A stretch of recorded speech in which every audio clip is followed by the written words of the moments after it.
Howdy folks, Zapper here, aka Sean, and guess what? I am bringing you, do I have the box? I do have the box. Let's see, I'm bringing you Panzer.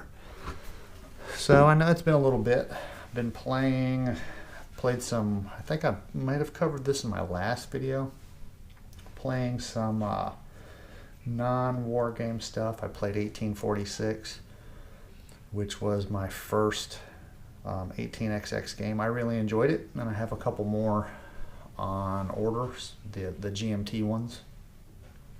Let me see, what else have I played? I don't even remember.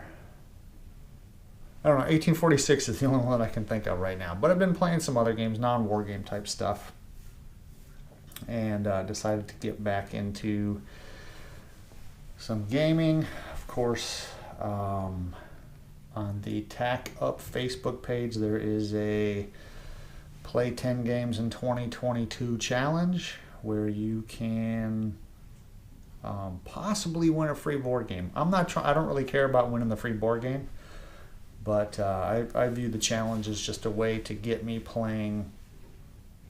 going to board games more again. Right? For me, the pendulum swings. It goes from video games to video games to board games, and then so I've been playing a lot of video games lately. So I figured it's time to hopefully get back into a little bit more board gaming, and I think this challenge hopefully will be the way that I do that. My list is pretty ambitious. I don't know how well you can read that, but that is my 10 games that I would like to play in 2022. So, and they're really in no order, but Panzer, one of the next war titles, it doesn't really matter. Absolute Victory, Star Wars Imperial Assault, SPQR, Day of Days, North Africa. That is the MMP Strategic, what is it? SCS Strategic Combat Series, I believe. And that is also Day of Days, is also the SCS. Plum Island Horror, if it makes it out in 2022, South China Sea, and NATO. So that's kind of what I want to do. But right now, what we have set up is Panzer. And you're going to kind of see my hands are going to be coming from the top, right? It's just the way I have my camera oriented. I've got another camera stand on the way that hopefully nothing's perfect, right? But this is the solution that I have right now. So that's why you're going to see my hands coming from the top instead of from the bottom of the map, just because of the way I have my camera set up. But I originally bought Panzer.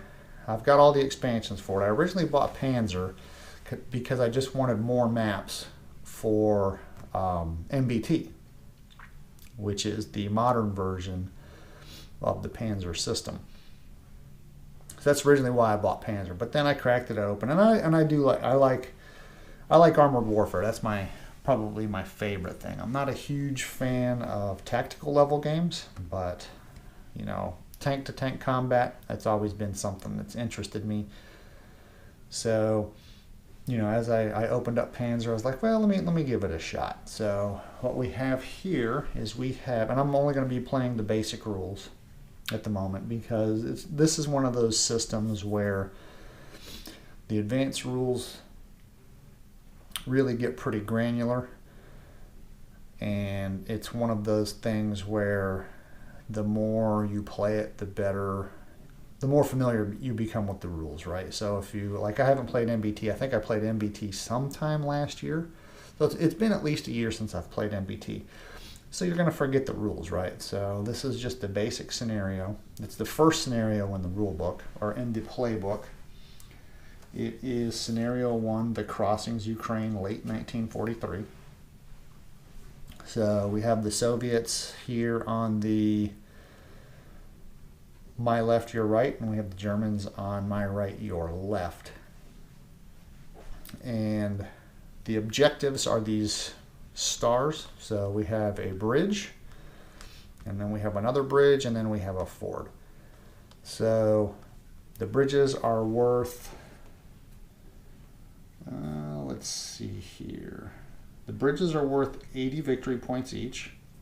The ford is worth 55 victory points. And you can also earn victory points for taking out vehicles. So each Soviet, these are T-34 76s, so the 76 is the size of the gun. So these are the 76 millimeter guns.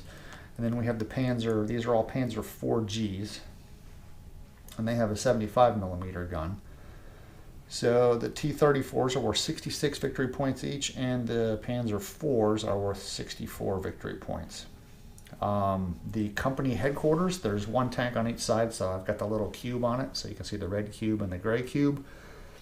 The Soviet headquarters tank is worth 99 points, and the German headquarters tank is worth 96 points. So the margin of victory is 70 VPs. So it's almost one tank, right? So if one side can, you're going to have to take out more than one tank. So 70 VPs, a T-72 or T-72. See, I'm already thinking in modern terms. T-34 is worth 66 points, and the Panzer IV is worth 64. So you're gonna have to have a lead of at least two tanks, two killed tanks. That's if you decide you want to forego trying to get the objectives and just kill the other side, right? So let me see here. So those are the victory points. Setup. So these two hexes with the, you can see the blue arrows here. So anywhere within those two hexes, the Germans can set up, and then the Soviets, of course, anywhere within this 2 hex row is are the setup areas. So we rolled to see who gets to set up first, or actually the loser has to set up first. The Germans lost the roll. It was just the lowest roll is the loser, right? So the Germans rolled the lowest, so they had to set up first. So my plan,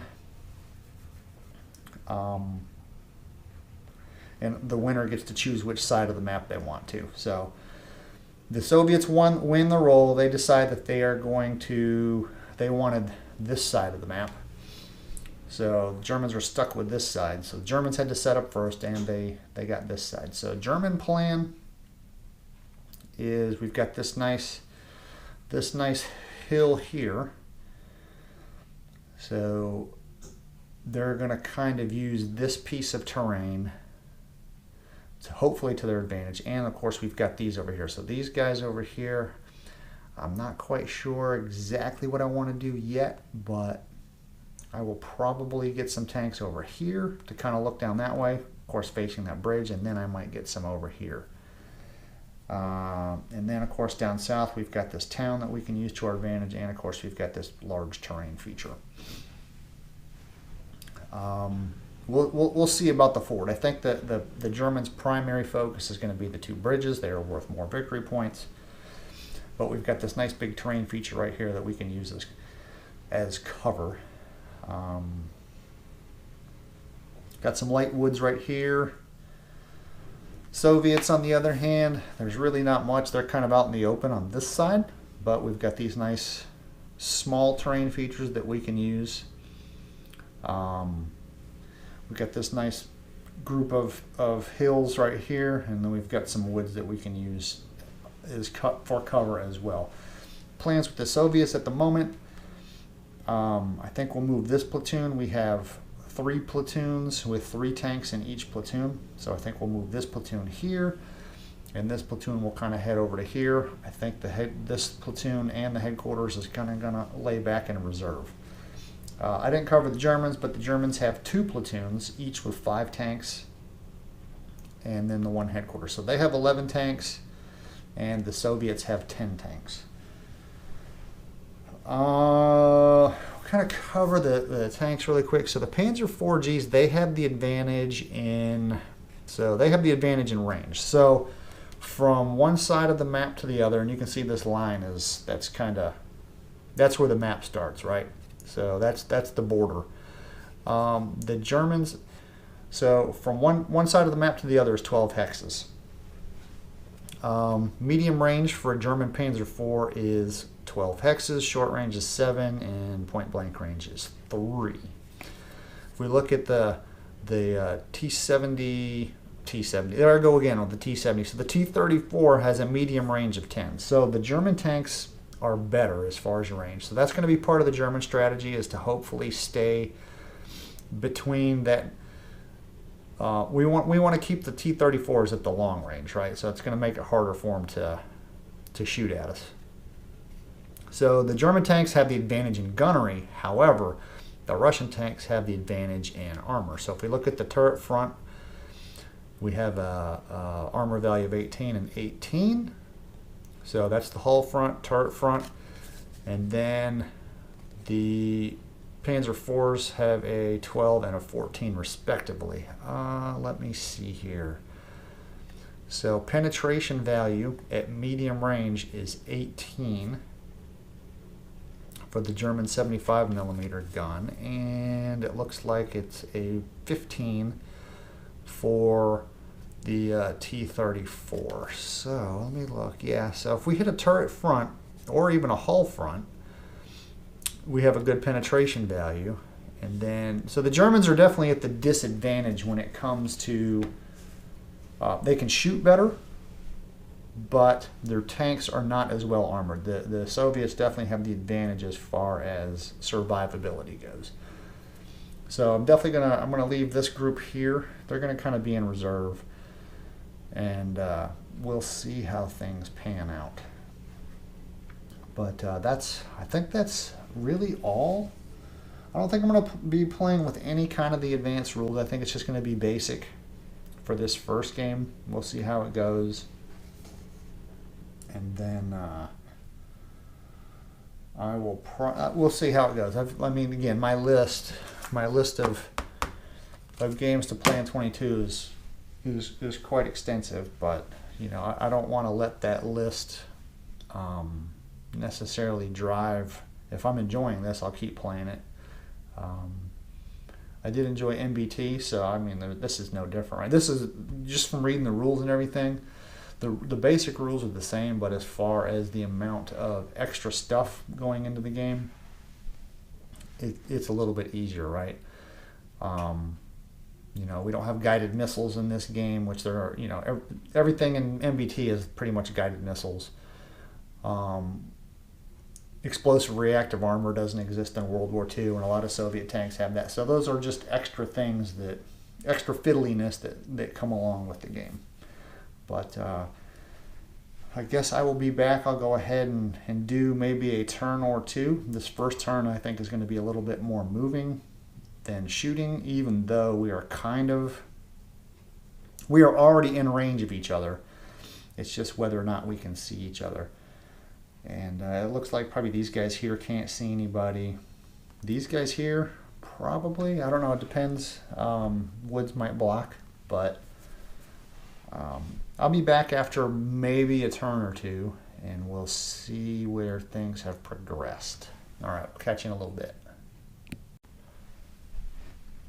All right. I've just finished movement for turn 1, and I do have to make a small correction. There'll probably be a lot of these. Well, if I remember to do the corrections. So I originally said that from one side of the map to the other is a distance of 12 hexes. It is not. It's actually 20.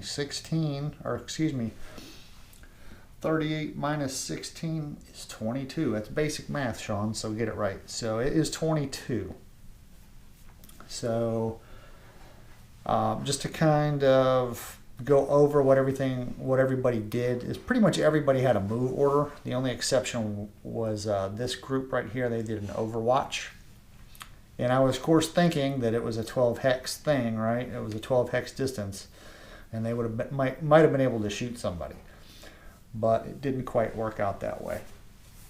And in the beginning, I will be able to do these arrows to kind of show you where people went and what they did, but as things start getting into groups, it'll be a little bit harder to do that. But for now, you can kind of see the paths that each group went. So this platoon and the company headquarters, they kind of scattered out, like I kind of covered. These guys want to use this terrain and this terrain over here to kind of protect their right flank. We're going to kind of hug these hills over here, and of course we sent out 2 guys to kind of test and see what's going on, you know, here at the bridge, to see how that first engagement is going to go. And then of course the Germans down here, we have this guy over here. He's kind of moving along these light woods. He's using the light woods on the right hand side to protect his right flank, and then he'll pop out eventually somewhere over here and hopefully get eyes on this area over here. And then we've got this group of the other 4 tanks of the platoon. They're kind of taking up positions in the town. And then of course you can see we've got town and then some town right there. So that's what they did. We have this Soviet platoon. I mean, everybody's pretty much doing the same thing, right? We're trying to use the terrain to our advantage. Of course, these woods block anything off to this direction. I was originally planning on firing. So from here to this guy over here, let me get my laser pointer out. So I've got my laser line. So you can, just to kind of show you, I covered this in a previous video, but basically it's a laser line from Ryobi. You can get it at Home Depot or Lowe's or whatever, and it throws that nice laser line. So what you're going to do is you're going to go from center dot to center dot. So we would have those guys. Those guys are in our line of sight. However, I believe they are 21 hexes away. Looks like 2021, and then of course extreme range for a T-34 is 17. So you can see them, you just can't shoot at them. So, but again, I kind of wanted to leave these guys in reserve a little bit too, to kind of see how things play out. And then we see what these guys did. They moved into the light woods there. This tank happens to have light woods off to his left flank, and this guy's trying to make a run for the bridge. We'll see what happens. There's plenty of terrain right here that he might be able to utilize if he survives. But that is it for turn 1. So yeah, movement. Yep, so movement's over with. Now we'll go to turn 2. I also forgot to mention that this is a 15 turn scenario. You can kind of, I've got my, let me put it that way so you guys can see it. And then who won the initiative? The Soviets won the initiative, and they opted to let the Germans move first. So that's it for turn 1. All right, folks, so turn 2. One thing I forgot to do, and this is probably going to be one of these lingering things, is the overhead light. I don't know how bad the glare was in turn 1 or whatever, but I had the overhead light on. That's one thing. I'm probably going to have to figure out some kind of lighting thing. But as I was just about ready to start turn 2, I was like, oh man, I had the light on. So hopefully it wasn't bad. Hopefully because of where I'm standing, hopefully my big nugget blocked it. But there might have had that like halo effect on the plexiglass. That's one of the downfalls about plexiglass. Plexiglass is great because you can write on it with dry erase marker, but man, does it has some awful glare on it. So anyway, so turn 2. Germans won the initiative. They opted to fire first. So you can see all my commands on here. Now this is one of the aspects of the game that you kind of lose when you're playing solitaire, is like, so these commands are hidden information, right? So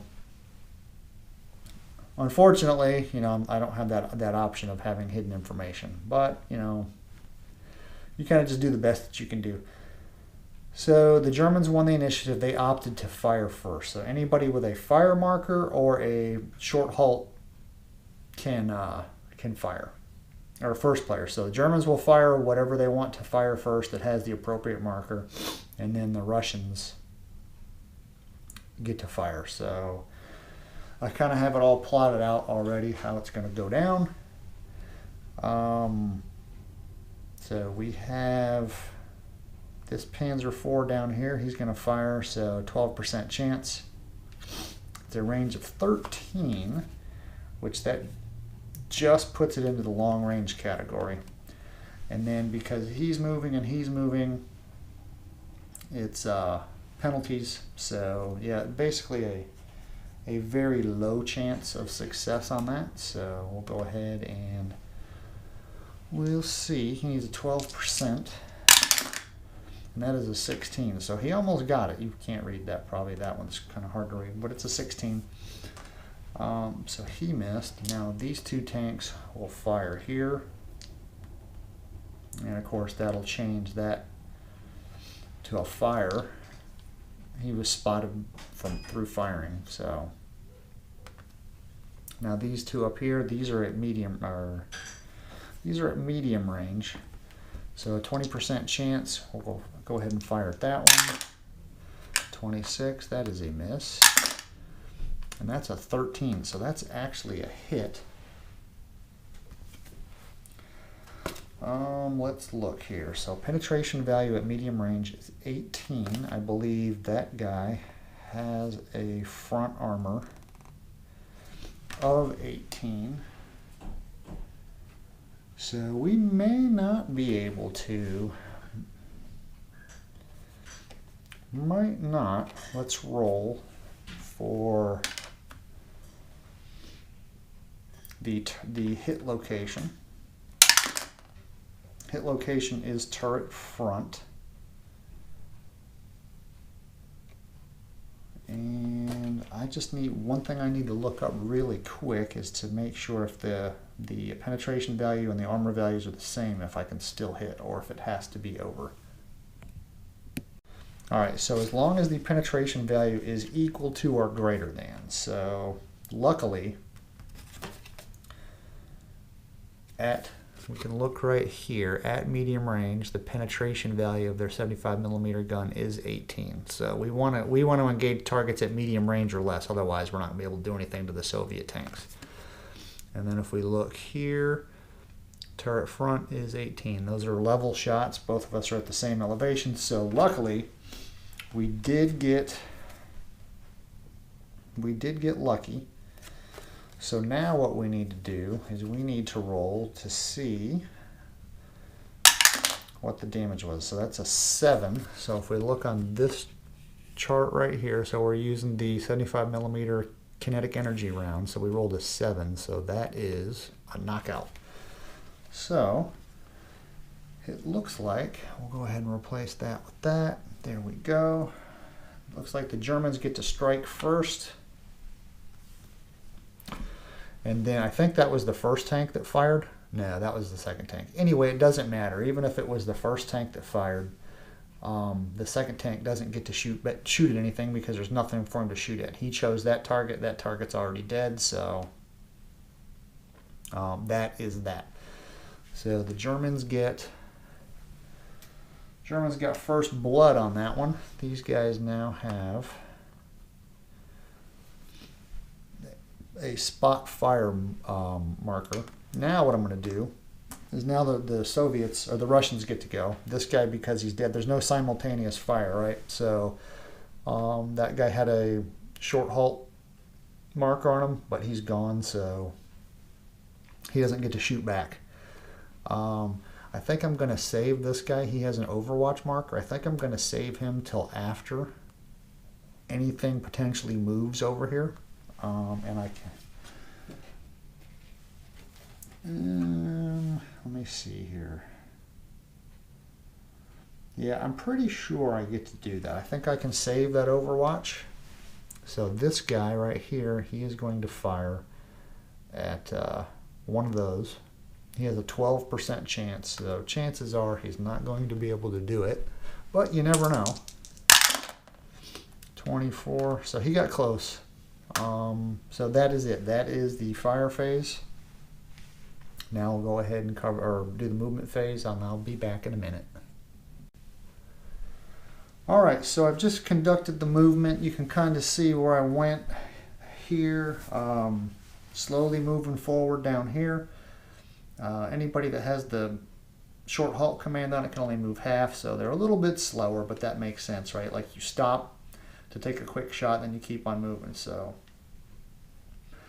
yeah, we have these guys moving this way. We're trying to use this hill. I didn't move him yet because I didn't want to put him on top of the marking that I made. So these guys move forward. They're continuing to hug this hill over here. Of course, the Russians did get to move first, so This guy backed up the hill. I think I can do that. So he has a movement of 5. When you're going in reverse, it doubles the movement. So he was here, so that would be 2, 4, and then +1 to go up a hill. I don't know if that +1 is doubled or not. So it was either 5 movement points or 6 movement points. I'm going to let him do it, right? This guy here, he got moved out of the way, but he moved into those woods. Moved into some woods, moved into some woods. These guys moved into the light woods. And then, of course, we have a couple Overwatch fires that I need to resolve. Now, these guys had a choice that I want to try to get. This guy's getting into a good position up here. However, it is, let me see, 21 to 33. So that's a distance of 12. That's a medium range shot, but now it's going to be a rising shot. And a rising shot, if you look here, where are we at? Turret front, rise. So the turret armor is still the same, but now the hull armor is 24. So if I get a hull shot on this guy, I'm not going to be able to penetrate because the penetration value for this gun is 18. So it's, you know, I didn't want to. It looks like it's about a 50-50 to hit the hull. So I figured I'd have these two guys take their 2 shots at this guy. So I'll go ahead and do that one. And then this guy is going to shoot at one of these. So we'll go ahead and do that real quick. Doesn't really matter what order I do it in because there's no case of return fire going to be able to happen here. So we'll do that. We have a 35% chance twice. So that's a 17, and then the second shot got a 24. So both of those shots hit. The first shot, that is in the front arc. So first shot hits a 0, which is that's a track hit. I don't have the marker, so I believe that immobilizes him. All right, so we'll go ahead and do the second shot. Second shot got a 7. So that is a hull front. That's a hull front shot. Hull front, let me see, that is still at medium range. Hull front on a level shot is 18. That does penetrate. So let's see what the location is. Or excuse me, we already found the location was a hull front. So we have to roll and find out what the damage is. So we'll roll, and that is a 9. So that is a BU, which is a brew up. So we don't have to find the marker for the immobilized. So that guy is destroyed.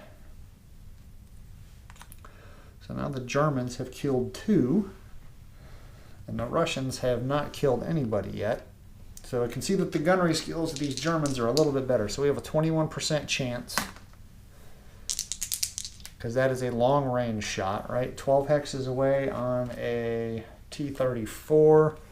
So we can see right there, medium range ends at 10, and then so long is from 11 to 14. So long range shot, 21% chance, and we got a 9. That is actually pretty good. We might have the first German casualty of the war here. Well, not of the war, because this is in 1943. So it'll be the first German casualty of this particular fight. So let's find out location. Location is turret front. Turret front on a level shot. The armor value on that German Panzer 4G is a 12. Long range penetration value for that gun on the Soviet T-34 is 13, so we do penetrate. So let's see a 9, and if we look there, 9 is a brew up. So we did get a kill. So one of those Panzer 4s, I don't know what to do. We'll do that right there. One of those Panzer 4s is now knocked out of action. And I do believe, so a knocked out vehicle doesn't provide any kind of modifier for trying to hit, but I do believe brew up smoke. Yeah, brew up smoke in that hex does provide some benefits to targeting. Well, for somebody trying to hit you. So anyway, there we go, folks. That is up through turn 2. We have, by the looks of it, the Germans right now are in the lead with 2 kills to the Russians' 1 kill. Nobody has really captured any objectives yet, so again, we're playing this positioning cat and mouse game. So we will see where it goes from there. But thanks for watching, and I hope you guys have a great weekend.